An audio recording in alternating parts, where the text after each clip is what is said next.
आदाब है रिपोर्टर्स 21 में आपको खुश आमदीद कहते हैं। आज जिस खबर के ऊपर व्लॉग है वो ख़बर बुनियादी तौर पर उस खबर के ऊपर भी बात करेंगे और उसके अंदरूनी मामलात या उसके जो डेप्थ है उसके ऊपर जाएंगे। जनाब, खबर है कि मिलिट्री कोर्ट्स के ज़रिए सज़ाएँ दी जाएंगी सियासी कारकुनों को। इसका जो बुनियादी मुहर्रिक है वो ये है कि 9 मई को जो फ़ौजी तनसीबात पर हमला हुआ था इसके ऊपर इसको बनाया गया है और कोर कमांडर कॉन्फ्रेंस हुई और दीगर चीज़ें हुई, उसके बाद ये खबरें बाहर आईं। और इसके अंदर खुसूसी तौर पे इसमें जो जद में आएंगे वो पाकिस्तान तहरीक इंसाफ के कारकुनान आएंगे और रहनुमा आएंगे।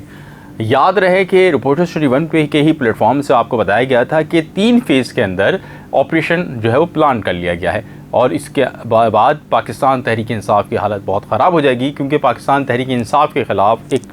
बड़ा ऑपरेशन लॉन्च हो चुका है। तो जनाब, ये उसी का तसलसल है जिसके ज़रिए बाद अब ये बात सामने आई है कि मिलिट्री कोर्ट्स बनाए जाएंगे। इस मिलिट्री कोर्ट्स के अंदर उन लोगों को भी सज़ा दी जा सकेगी जिनके हवाले से तासुर है कि वो किसी बहकावे में आकर काम कर गया, उनका ताल्लुक़ कानून नाफिज करने वाले इदारे से है, चाहे वो फ़ौज का कोई शोबा हो या उससे ज़ेली शोबा हो। इसके साथ साथ उसमें वो सियासी कारकुन या सिविलियंस भी होंगे जो वैसे तो दायरे कार में नहीं आते, लेकिन इन फ़ौजी तनसीबात पे हमले में रह के खुसूसी तौर पे जो मिलिट्री कोर्ट्स बनेंगी उसके अंदर इनको सज़ाएँ दी जा सकेंगी। इसके ऊपर अब सियासतदानों का जो है वो तबसरा और तज़िया भी आने लगा है और उसके ऊपर वो अपनी बात भी रख रहे हैं, अपना मौक़िफ़ भी रख रहे हैं। ताहम इस वक्त हवाले से वबांगे दोहल जो एक मौक़िफ़ सामने आया है वो आया है मुत्तहिदा कौमी मूवमेंट के बानी अल्ताफ़ हुसैन साहब का, जिन्होंने इसको रिजेक्ट किया है और उन्होंने ये कहा है कि मुल्क में ज़्यादा अरसा जो हुक्मरानी है वो इदारों ने की है, जबकि जो जमहूरी हुकूमतें रही हैं उसमें भी बहुत ज़्यादा उनका अमल दखल रहा है। और उन्होंने बाकी भी बहुत सारा क्रिटिसाइज़ किया जिसके ऊपर भी बात होगी बाद में कभी। लेकिन अभी इसके साथ साथ जमीयत उलमा इस्लाम के मौलाना अब्दुल वासी ने भी जो है उसको दबे अल्फाजों में इसको कबूल नहीं किया है। ताहम जो मुस्लिम लीग नून हैं और पाकिस्तान पीपल्स पार्टी हैं, बज़ाहिर इस वक्त उनका ये फोरम पे नज़र आ रही हैं कि वो तैयार हैं और या उन्होंने इस तरह का तासुर दिया है, लेकिन दर हकीकत पाकिस्तान पीपल्स पार्टी के जो हल्के हैं वो भी इसको जो है वो क्रिटिसाइज़ भी कर रहे हैं, अंदरूनी हल्के इस हवाले से। और आज इस हवाले से जो मेरी मुलाकातें कुछ हुई हैं पाकिस्तान पीपल्स पार्टी के लीगल के हवाले के लोगों के हवाले से, जो कि क़ानूनी इशूज़ के ऊपर अपनी पार्टी को फ़ीडबैक देते रहते हैं, साबिक़ सदर आसिफ अली ज़रदारी समेत तमाम लोगों को, उन सब ने कहा है कि इसके मुज़म्मरात अच्छे नहीं होंगे, इसकी प्रैक्टिस नहीं होनी चाहिए। याद रहे कि ये पहला मौका नहीं होगा कि सिविलियंस को या किसी को मिलिट्री कोर्ट के ज़रिए सज़ा दी जा रही हूँ। इससे कबल साबिक़ वज़ीर आज़म ज़ुल्फ़िकार अली भुट्टो के दौर में भी जब एक कोशिश की गई थी तो उस वक्त के मेजर जनरल ज़ियाउल हक़ की सरबराही में एक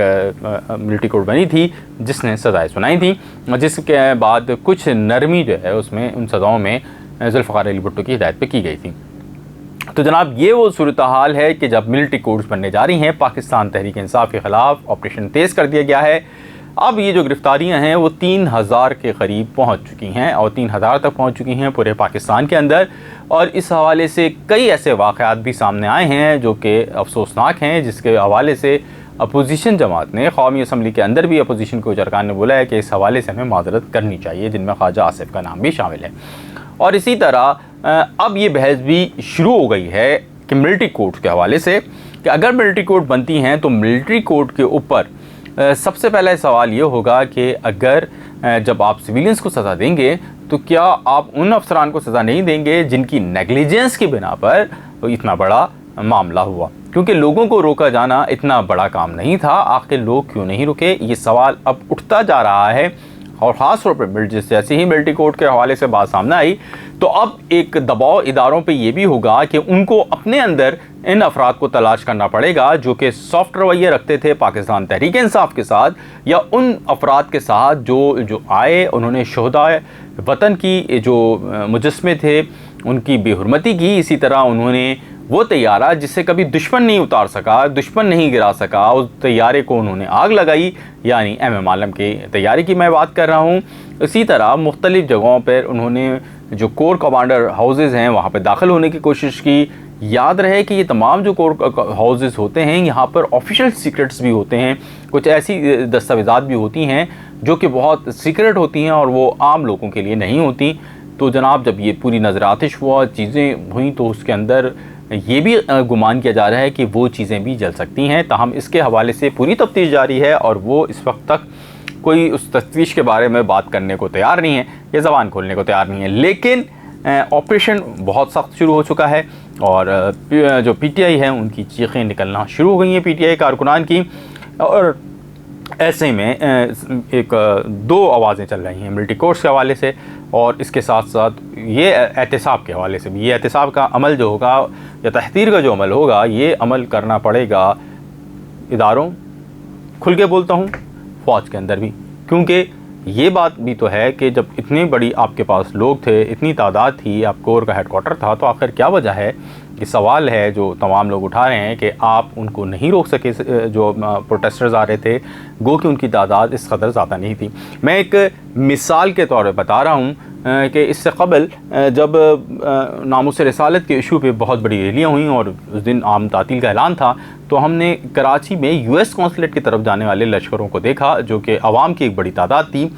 जिसका मुकाबला पीटीआई के पूरे पाकिस्तान में जमा होने वाले लोगों से, उसकी एक रैली का मुकाबला पीटीआई के जो पूरे पाकिस्तान में लोग जमा हैं उसका भी मुकाबिल कोई नहीं था। जब वो रैली वहाँ पहुँची तो उनको शेल से, यानी आंसू गैस के शेल फायर किए गए, उनको रबड़ की गोलियां चलाई गईं और उनमें से किसी को भी वो बैरियर जो कि पुलिस ने तय किया था कि इससे आगे नहीं जाने दिया जाएगा, नहीं जाने दिया गया।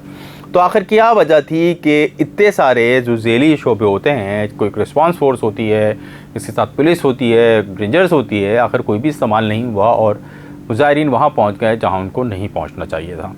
इस हवाले से तस्वीरें भी जारी कर दी गई हैं और तस्वीरों पर गिरफ्तारियों का अमल शुरू हो चुका है। यही नहीं, इस्लामाबाद की कुछ गिरफ्तारियां कराची से भी हुई हैं, यानी वो लोग जो कि इस्लामाबाद के या लाहौर के वाक़ात में मुलविस थे और वो कराची आए, तो कहा जा रहा है कि उनको कराची में भी पकड़ा जा रहा है और किसी को कहीं माफ़ नहीं किया जाएगा। इन तमाम अफराद को जब मिलिट्री कोर्ट में इनका मुकदमा चलाया जाएगा तो मिलिट्री कोर्ट में सिर्फ मुकदमा सिर्फ कारकुनान का नहीं चलेगा। ज़राए दावा कर रहे हैं कि इसमें पाकिस्तान तहरीक इंसाफ के मरकज़ी रहनुमाओं का भी इसमें वो मुकदमा चलाया जाएगा। और उसके बाद वो बात जो कि तमाम लोग कह रहे हैं और अपोजिशन जमातों में राना सनाउल्लाह साहब खासा ज़ोर से कह रहे हैं, ये भी होगा कि उनके ऊपर पाबंदी, यानी पीटीआई पर पाबंदी आयद कर दी जाएगी। अब देखना यह है कि पीटीआई इस मामले से कैसे निकलती है और पीटीआई के इस जब यहाँ पे इस्टेब्लिशमेंट या आप इदारे कह लें कि सख्त तरीक़े से निपटने की प्लानिंग कर रहे हैं और रोज़ बरोज़ चीज़ें वाज़ेह होती जा रही हैं मज़ीद, और बिल्कुल उसी तरह लग रहा है जिस तरह कि हमने इससे पहले आपको खबर दी थी। तो अब जब ये दूसरे फेज़ से तीसरे फेज़ में दाखिल होने की तरफ जा रहा है तो हम ये देख रहे हैं कि तहरीक इंसाफ भी कहीं नरमी का मुजाहरा नहीं कर रही है और वो भी एग्रेसिव मोड में है, जिसका नतीजा ख़ासा भयानक भी हो सकता है पाकिस्तान तहरीक इंसाफ के लिए। इस वक्त मिलिट्री कोर्ट्स के हवाले से जहाँ बानी मुत्तहिदा अल्ताफ़ हुसैन की आवाज़ आई है, वहीं जमात इस्लामी की भी आवाज़ दबी दबी आ गई है जिस वक्त मैं व्लॉग कर रहा हूँ। और इसी के साथ दीगर जो कुछ सियासी जमातें हैं, गो के वो ऊपर से बोल रही हैं, ठीक है, खामोशी का रवैया अख्तियार कर रही हैं पीपल्स पार्टी, तहम पीपल्स पार्टी के अंदरूनी दराए भी इस बात का कह रहे हैं कि आज तो पीटीआई है, कल पीटीआई ना हो, ये वेव ख़त्म हो चुकी है पीटीआई की, तो उसके बाद फिर हम ही होंगे। क्योंकि पाकिस्तान का ये मामला है कि जब एक चीज़ को किसी के लिए आप करते हैं तो पलट के आपके ऊपर भी आती है। याद रहे कि पाकिस्तान तहरीक इंसाफ ने बहुत सारी कानून साजी ऐसी की थी जो कि उस वक्त तो बज़ाहिर पीपल्स पार्टी और PMLN के ख़िलाफ़ थी, लेकिन दर हकीकत वो जो कानून साजी उन्होंने की थी वो बुनियादी तौर पर पाकिस्तान तहरीक इंसाफ के ख़िलाफ़ साबित हुई। और आज उन्हीं शिकों को लेकर, उन्हीं बातों को लेकर पाकिस्तान तहरीक इंसाफ के ख़िलाफ़ मुकदमात बनाए जाने का सिलसिला जारी है। अगर अभी तक आपने हमें अपने फीडबैक्स, आपने हमारा चैनल सब्सक्राइब नहीं किया है तो अपना हमारा चैनल ज़रूर सब्सक्राइब कीजिएगा और हमें अपने फीडबैक से ज़रूर आगाह कीजिएगा। आपका बहुत शुक्रिया, आदाब अर्ज़ है।